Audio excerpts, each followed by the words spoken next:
ஓம் நம சிவாய போற்றிவோம். ஓம் சிவாய நமக. என் அன்பு குழந்தையே, உன் வாழ்வில் எது தேவையோ அதை தேடி நீ எங்கும் செல்ல வேண்டாம்.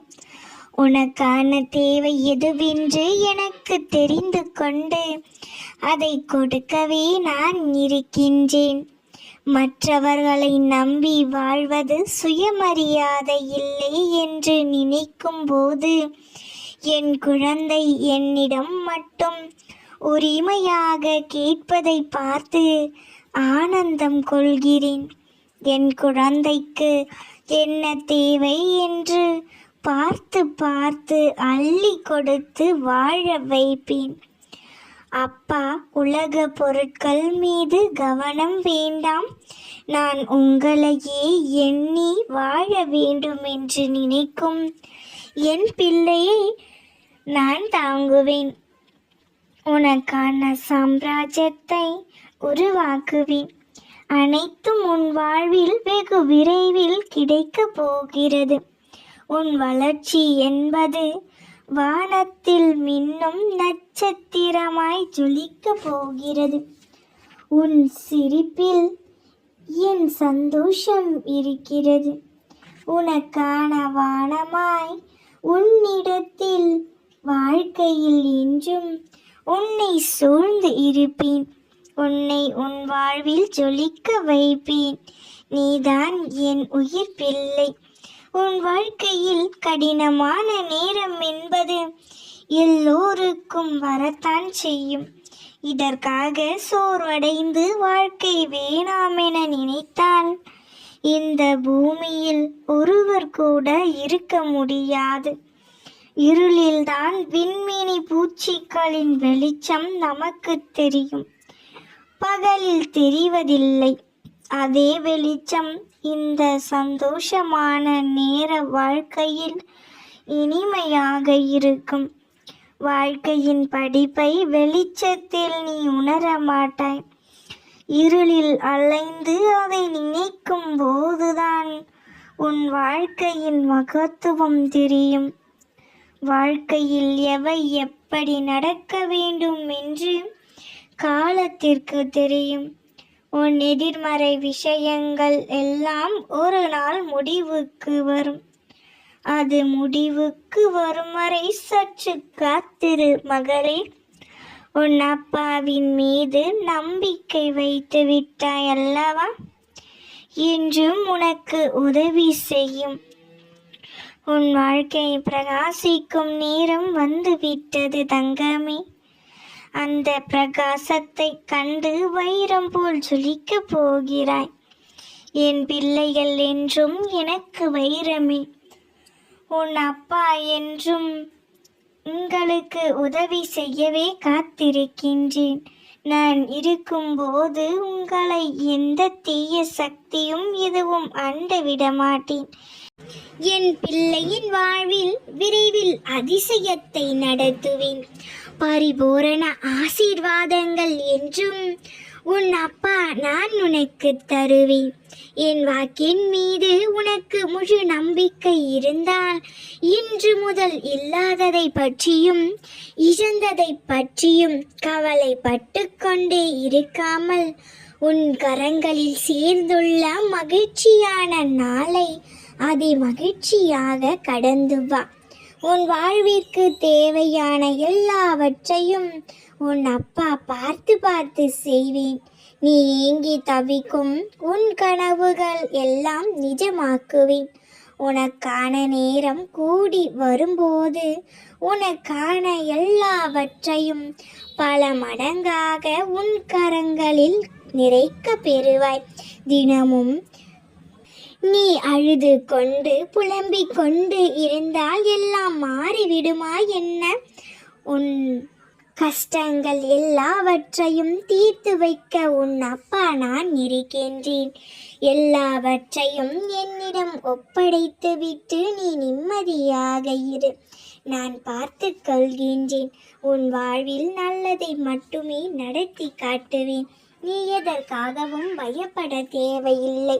உன் வாழ்வில் உன்னை சுற்றி நடக்கும் விஷயங்கள் உனக்கே மர்மமாக புரியாத புதிராகவே இருக்கின்றது. ஏன் என் வாழ்வில் இப்படியெல்லாம் நடக்க வேண்டும், இப்படியெல்லாம் நடக்கும் என்று கனவில் கூட நான் நினைத்து பார்க்கவில்லை என்றெல்லாம் திகைத்து போய் இருக்கின்றாய். அடுத்து என்ன செய்வது என்பதை உன்னை சுற்றியுள்ள நண்பர்கள், உறவினர்கள் என எல்லோரிடமும் கருத்துக்களை கேட்டுக்கொண்டே இருக்கிறாய். பலவேறான கருத்துக்களை நீ பெற்று கொண்டும் இருக்கிறாய்.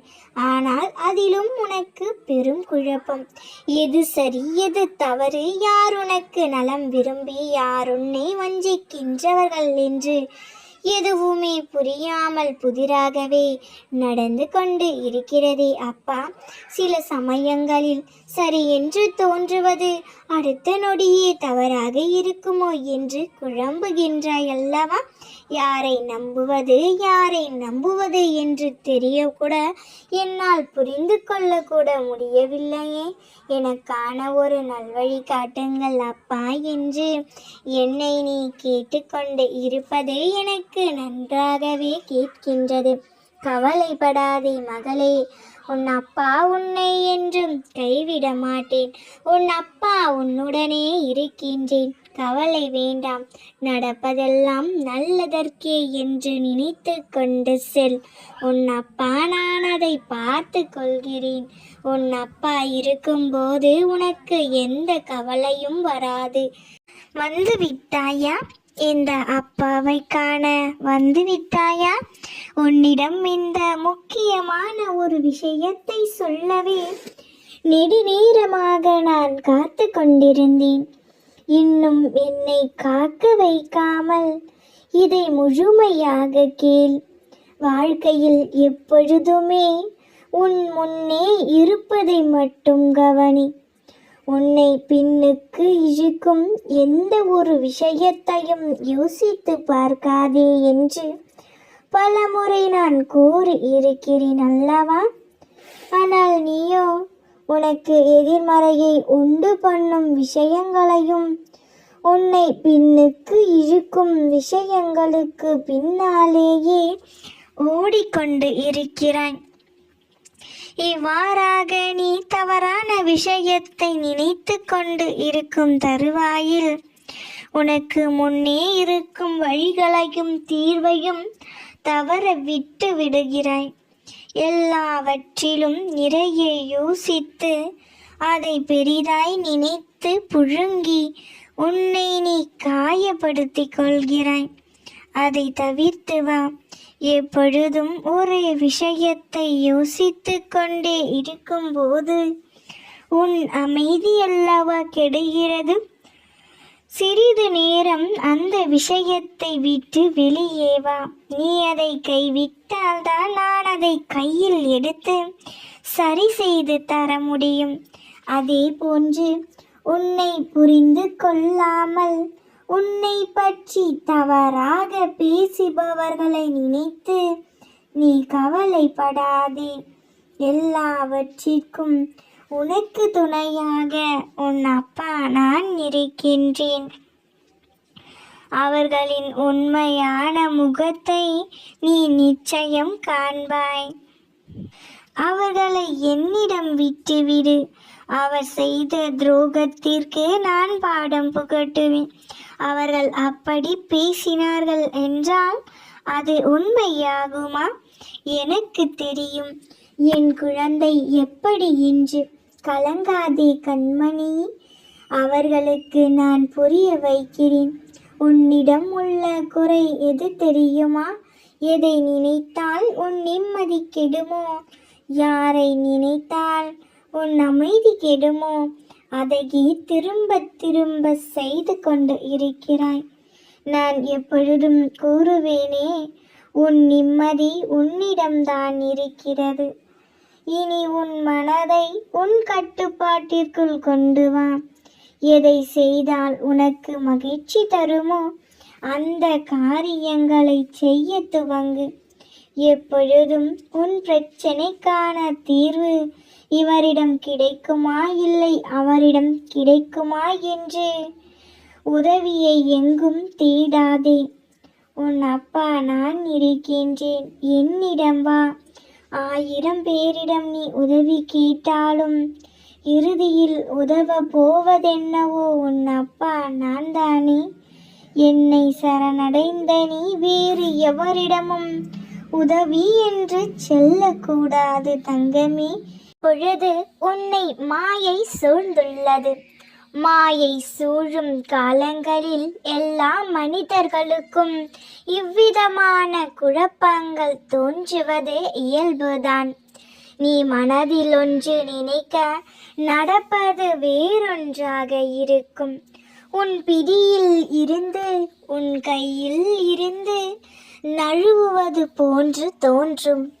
எல்லாமே உன்னிடம் இருந்தும் எதையோ பறிகொடுத்தது போன்று ஒரு உணர்வை உன்னால் தவிர்க்க முடிவதில்லை. தண்ணீரில் அடித்து வரப்படும் மரக்கட்டை எப்படி தண்ணீரில் பொதிந்து இருக்குமோ அதுபோல நீயும் மாயை என்னும் தண்ணீரில் அடிக்கப்பட்டு பொதும்பி துயரப்பட்டு கொண்டு இருக்கிறாய். உன்னையும் மீறி உன்னிடம் மாயை என்றவளை உன்மேல் சிக்கியுள்ளது. அதன் பிடியில் இருந்து மீள மோதிக்கொண்டு இருக்கின்றாய். அதன் பொருட்டே உன்னுள் ஏற்படும் போராட்டங்கள். உன் மனம் இதில் காயப்பட்டு இருக்கலாம். சுய நினைவை இழந்தது போல் ஒரு உணர்வும் உனக்குள் இருக்கலாம். என்ன நடக்கின்றது என்பதை புரியாதது போன்று ஒரு நிலை. ஒவ்வொன்றாக மாயை ஆட்கொள்ளும் போது மனிதர்களுக்கு அதை உணர்ந்து கொள்ளக்கூட முடிவதில்லை. ஆனால் ஒரு குருவை சரணடைந்தவர்களுக்கு மட்டுமே மாயை சூழ்ந்திருக்கின்றது என்பதை உணர்ந்து கொள்ள முடியும். அந்த குரு அவர்களுக்கு உணர்த்துவார். இப்பொழுது அதை உணர்ந்து கொண்டு விட்டாய். அதனால்தான் உன் புத்தி ஒரு பக்கமும் உன் மனம் ஒரு பக்கமும் சண்டையிட்டு கொண்டு உன்னையே தொலைக்கின்றது. என் குழந்தையே, இப்பொழுது உன் இந்த சூழ்நிலையில் உன் கோபத்தை சற்று குறைத்துக்கொள். நிதானத்தை வளர்த்துக்கொள். உன் கோபம் நீ உனக்கு தரும் தண்டனை, உனக்கு ஏற்படுத்தும் ஒரு வழி. இதனை புரிந்து நிதானத்தை கடைபிடி. அதுபோலவே மற்றவர்கள் உன் தொலைவில் ஆக்குவதற்கான வித்துக்கள். எனவே கோபத்தை முழுவதுமாக குறைத்துக்கொள். மாயையில் சிக்கி உன் நிலையாட்சி நிற்காமல் நழுவ விட்டாலும் அதன் இரு நுனிகளை என் கையில் பத்திரமாக வைத்து கொண்டுள்ளேன். இறுக பற்றி கொண்டுள்ளேன்.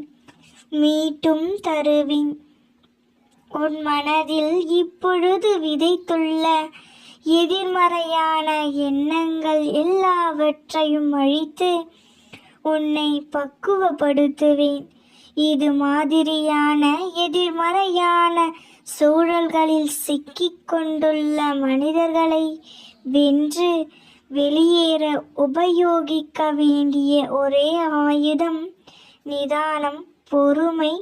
நிதானமும் பொறுமையும் இருந்தால் எல்லாவற்றையும் அமைதியாக கையாண்டு எல்லாவற்றையும் வென்று வெற்றியை கண்டுவிடலாம்.